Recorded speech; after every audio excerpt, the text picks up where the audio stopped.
Britain never set out to build the world's most capable heavy bomber. In the early years of the Second World War, it actually appeared to be losing the race entirely. Germany fielded machines that looked formidable on paper, long-range, twin-engine and four-engine concepts meant to deliver growing destructive power across Europe. Even the United States joined the strategic bombing war with aircraft designed around heavy defensive armament and high-altitude precision.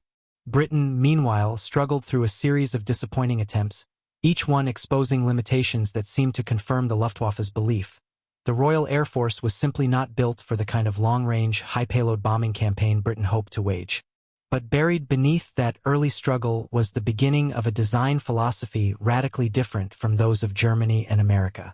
Germany poured resources into complex, ambitious aircraft such as the Heinkel He 177, machines intended to combine speed, heavy payload, and dive bombing capability, all in one platform. In practice, these ambitions produced structural problems, overheating, engine fires, and crippling maintenance demands. The Luftwaffe's heaviest aircraft looked imposing, but they were fundamentally engineering compromises. Their bomb bays were broken up by structural members.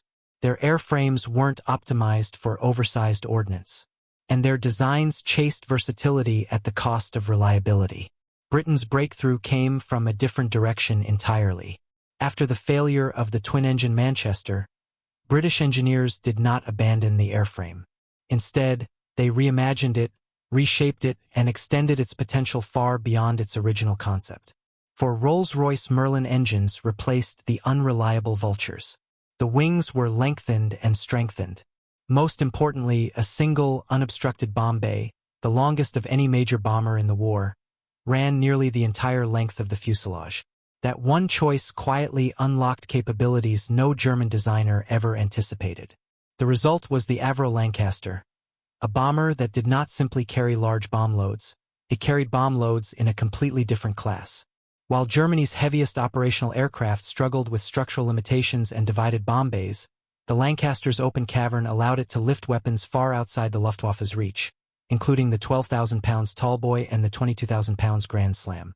These were bombs not measured in kilograms, but in tons, earth-penetrating weapons requiring enormous internal space, clean aerodynamic drop paths, and an airframe strong enough to take off with unprecedented weight. Understanding why Britain achieved what Germany couldn't begins with this contrast. One nation designed heavy bombers around existing engines and complicated requirements.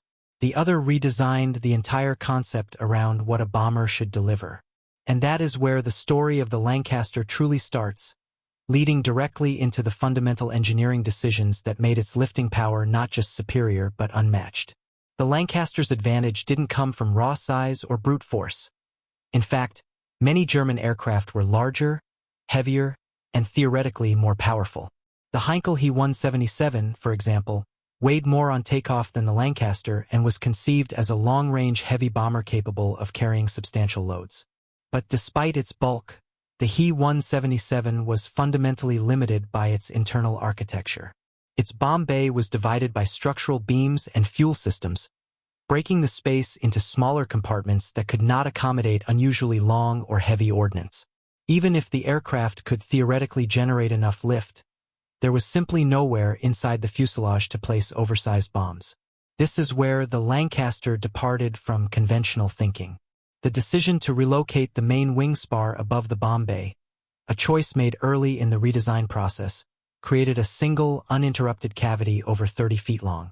At a time when most bombers were built around multiple small bays, the Lancaster offered one enormous space designed to adapt to a growing range of missions. It could carry thousands of pounds of conventional bombs, yes, but more importantly, it could carry shaped charges, massive mines, and specialized earthquake bombs that required lengths no other bomber could accommodate. Germany never produced an equivalent structure. Their bombers were shaped by a doctrinal assumption that strategic bombing would never become a decisive arm of warfare. The Luftwaffe focused instead on direct support of the Army, short-range strikes, precision dive bombing, and rapid tactical missions. Heavy bombers were an afterthought, and their designs reflected that. Even when Hitler demanded the development of aircraft like the He 177 for long-range missions, the engineering remained compromised by earlier expectations. The aircraft needed to dive bomb. It needed to be fast. It needed to be lighter than its role realistically demanded. As a result, none of Germany's heaviest aircraft could modify their bomb bays for unusually large weapons without extensive redesigns. Britain, confronted with the demands of a long war and the need to strike deep into occupied Europe, adopted the opposite mindset. Its heavy bomber force was expected to grow, adapt, and escalate in destructive capability. When Barnes-Wallis developed the Tallboy and later the Grand Slam, bombs intended not to explode on the surface but to penetrate deep underground before detonating. The Lancaster was the only bomber in the world capable of lifting them. Not because it was the biggest, but because it had been engineered with flexibility in mind from the beginning. This structural foresight explains why the Lancaster became the delivery vehicle for some of the most consequential precision strikes of the war. And those missions reveal just how far Britain pushed the limits of what a bomber could carry. The introduction of the Tallboy bomb marked the moment when the Lancaster's design philosophy revealed its full potential. Barnes-Wallis envisioned a weapon that didn't rely on sheer blast radius, but on physics, penetration, shockwaves, and structural collapse. To function, the Tallboy had to fall from great altitude, at near supersonic speed, along a clean aerodynamic path.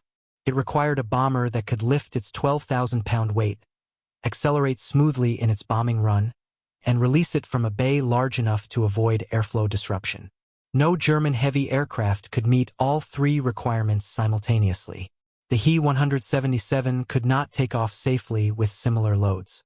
Its engine arrangement, 4 engines paired into 2 nacelles, created chronic overheating and fire hazards, making maximum weight operations dangerous. Even the later German super-heavy concepts such as the Junkers Ju 390 existed only in small numbers and never solved the fundamental issue. Their bomb bays weren't engineered to carry extremely long or streamlined weapons. They were optimized for conventional explosives or large numbers of smaller bombs, not for specialized ordnance requiring uninterrupted internal space. The Lancaster, by contrast, handled the Tallboy without redesigning the fuselage.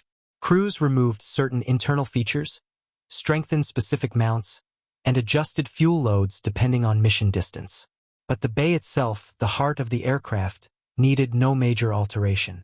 It was already large enough, long enough, and structurally aligned to support the bomb's dimensions. The results were immediate and historic. In June 1944, a formation of Lancasters dropped Tallboys on the Saumur railway tunnel in France. The bomb penetrated deep into the hillside before detonating, collapsing the tunnel roof and blocking one of the most important German supply routes shortly before the Normandy breakout. Traditional bombs could have cratered the surface, but only a deep penetrating weapon could bring down an entire tunnel system. The Germans had no means to stop it because they had no aircraft capable of deploying anything similar. The Lancaster's capability escalated again with the Grand Slam, a 22,000-pound weapon so heavy that only a handful of bombers in the world could lift it, and only one could do so regularly. The Grand Slam required removing turret systems, stripping weight, and reinforcing the bomb bay, yet the fundamental airframe remained unchanged.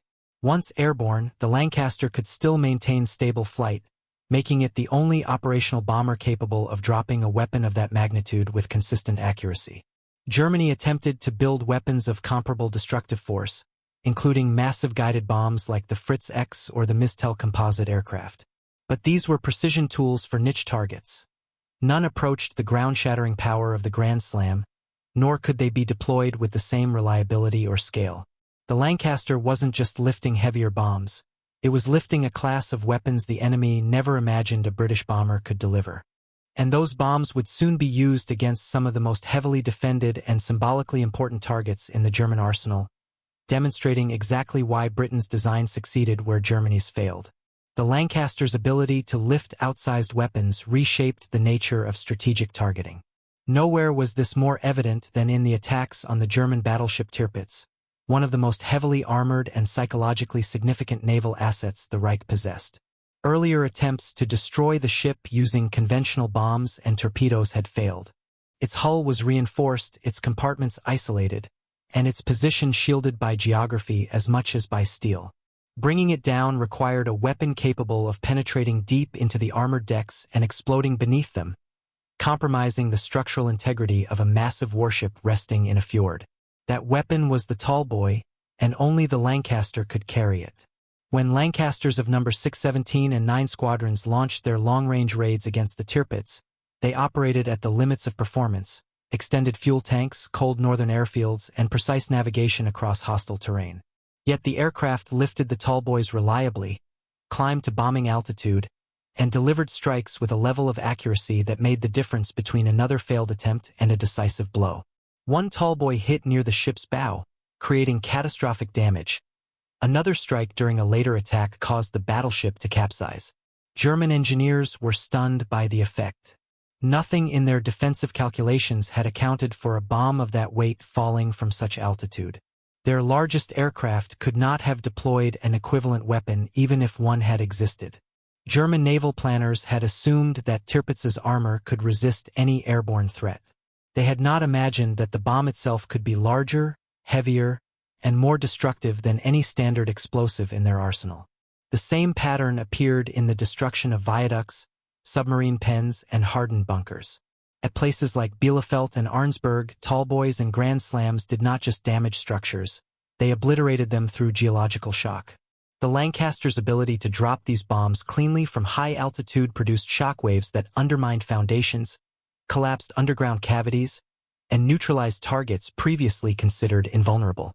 Germany attempted to reinforce these structures, adding thousands of tons of concrete to protect key infrastructure. But they were adapting to the last threat, not anticipating the next. Britain, by contrast, kept escalating the weight and penetrative force of its weapons because the Lancaster gave engineers the freedom to imagine solutions beyond ordinary bomb design. This dynamic, German defenses growing stronger just as Britain's bombs grew heavier, exposed a core doctrinal divide. The Luftwaffe still designed aircraft and defenses around conventional payloads. Britain, with the Lancaster, had moved into a new class of strategic capability governed not by the number of bombs dropped, but by the magnitude of force delivered by each one. And as British engineers honed the Lancaster's performance, the gap between theoretical German payload capacity and actual operational capability only widened further. As the war progressed, the contrast between what Germany claimed its heavy aircraft could carry and what they could actually lift became increasingly visible. German manuals listed impressive theoretical payloads, often exceeding 10,000 pounds. But these figures depended on ideal conditions, short ranges, reduced fuel, perfect weather, and empty defensive positions. In real operations, those conditions almost never existed. The He-177 routinely flew with far less than its advertised maximum, constrained by engine temperature limits, structural stresses, and the divided bomb bay that forced loads to be broken into smaller sections. Meanwhile, the Lancaster was doing the opposite. Its operational payloads often exceeded its theoretical design limits because the airframe had been engineered for adaptability. Crews learned how to strip unnecessary weight, how to adjust takeoff techniques on short runways, and how to climb at shallow angles to preserve engine health while lifting extraordinary loads. In practice, the Lancaster regularly dropped 14,000-pound conventional loads, carried massive naval mines for anti-shipping operations, and deployed earthquake bombs that no German aircraft could have even loaded into its fuselage. The difference wasn't simply one of engineering, it was one of strategic necessity. Britain needed a bomber that could scale its destructive capability as the war intensified. Germany needed bombers that could support swift ground offensives and blitzkrieg doctrine. When the Luftwaffe's priorities shifted late in the war, the gap between expectation and reality became impossible to close. They attempted to build colossal aircraft such as the Messerschmitt Me-264 or the Junkers Ju-390 for long-range bombing, including the so-called America Bomber concept. But these projects remained experimental. None entered service in meaningful numbers.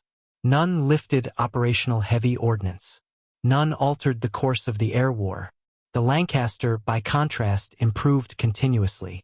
Its structure accepted upgrades that would have pushed other bombers beyond their limits. When engineers needed to carry a 22,000-pound bomb, they didn't design a new aircraft, they modified the one they already had. When missions demanded deep penetration strikes, high-altitude precision, or long-range navigation, the Lancaster adapted. Its bomb bay remained the decisive advantage. One continuous space large enough to host new ideas, new weapons, and new tactics.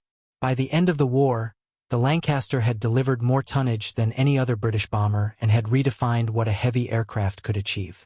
Germany's heaviest bombers never reached the same capability because they were bound by structural compromises and doctrinal assumptions that limited their evolution. Britain succeeded because it built a bomber around what mattered most: lifting power, internal volume, and a design that could grow as the demands of the war grew.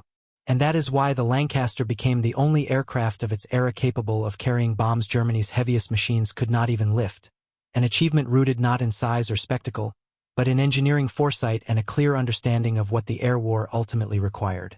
In the end, the Lancaster's legacy was not defined solely by the weight of the bombs it carried, but by what that weight represented: a shift in the way air power could shape a war. It proved that a bomber did not need to be the largest aircraft, nor the fastest, nor the most heavily armed to redefine strategic capability.